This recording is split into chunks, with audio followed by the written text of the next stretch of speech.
South India shopping mall లో blockbuster Ashadam #1 kilo sale.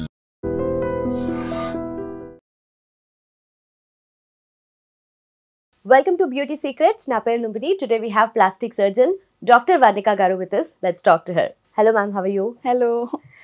So బేసిక్గా చాలా మంది యాంటీ ఏజింగ్ గురించి స్కిన్ కేర్ స్టార్ట్ చేయాలి అనుకుంటే లేట్ 20s ఉన్న వాళ్ళు, ఎర్లీ 30s ఉన్న వాళ్ళ, లేదంటే ఏ ఏజ్ గ్రూప్ నుండి ఈ స్కిన్ కేర్ అనేది స్టార్ట్ చేయాలి?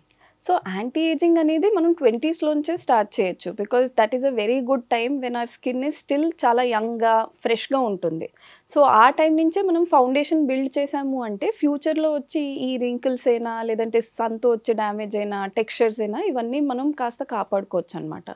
సో జనరలీ నా దగ్గర వచ్చే పేషెంట్స్ అందరికీ నేను ఏం చెప్తా అంటే లేట్ 20s అంటే ఆఫ్టర్ 25 తర్వాత వాళ్ళందరూ ఎవరున్నారో అరౌండ్ 27 to 29 ఆ ఏజ్ నుంచి కాస్త యాంటీ ఏజింగ్ స్కిన్ కేర్ వాడచ్చు.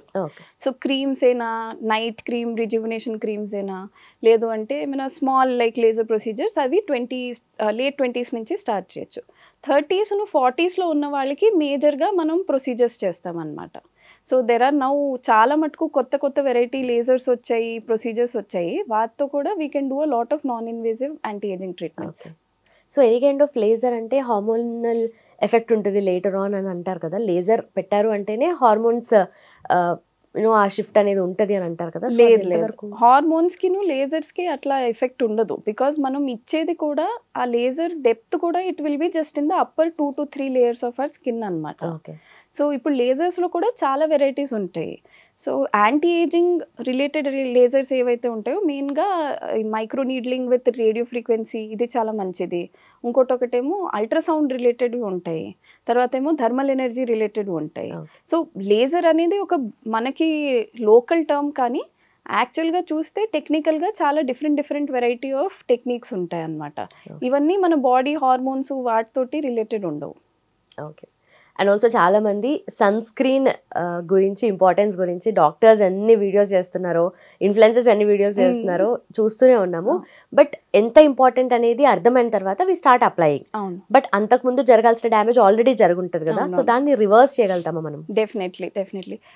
ఇది దాంట్లో కూడా చాలా గ్రేడ్స్ ఉంటాయి అన్నమాట. సో ఇప్పుడు కొంతమందికి ఉత్తి పిగ్మెంటేషన్ ఉంటుంది, కొంతమందికి మెలాస్మా అంటాం, అంటే ఇక్కడ ఒక ఫుల్ ప్యాచ్ లాగా వచ్చేస్తూ ఉంటుంది.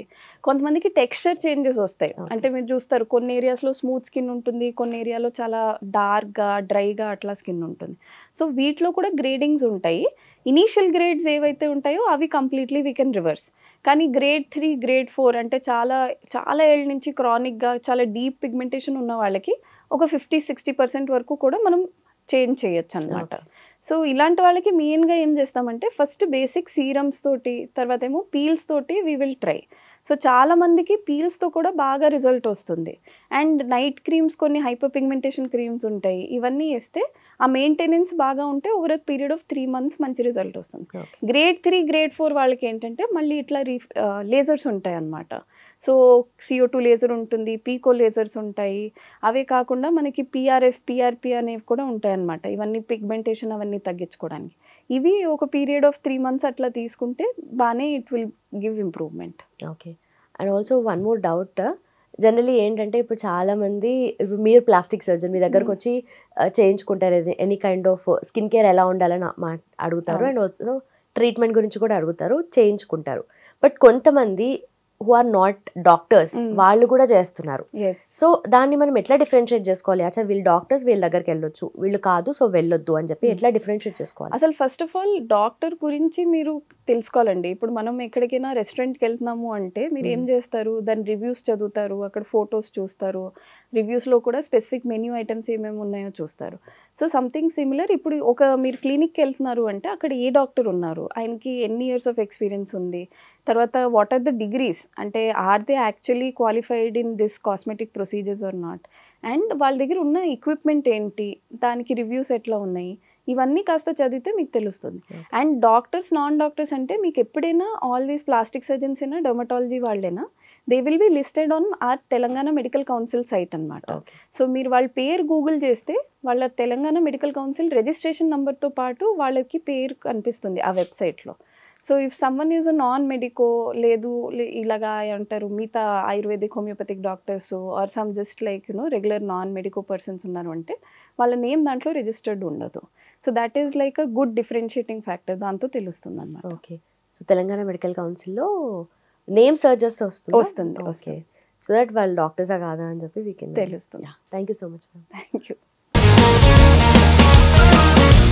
Sir, one life lesson what medicine has taught you. Whatever you can do without expecting.